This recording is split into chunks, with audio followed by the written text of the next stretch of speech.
আসসালামু আলাইকুম। আমরা একটি ভিডিও টিউটোরিয়াল দেখেছিলাম কিভাবে বাচ্চাদের কার্টুন তৈরি করা যায়।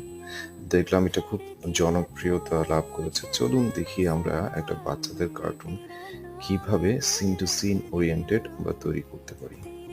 সো আমরা প্রথমে এটাকে ইউটিউব প্ল্যাটফর্মের জন্য চিন্তা করে নিলে তাহলে আমাদেরকে ইউটিউব ভিডিওগুলো যেগুলোর জন্য বানাতে হয় সেই ধরনের একটা ফ্রেম সিলেকশন করতে পারি, অথবা জেনারেল ভিডিও ফ্রেমগুলো খেয়াল করতে পারি।